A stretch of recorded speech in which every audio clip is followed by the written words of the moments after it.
Yes, good days po mga guys. Ito po ang ating model na si Rangel Red.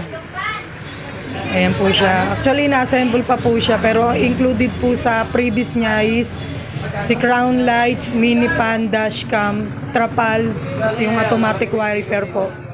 Ayan po siya.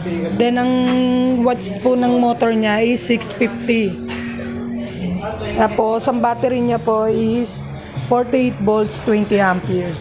Ayan po siya. Hindi pa po siya masyadong tapos.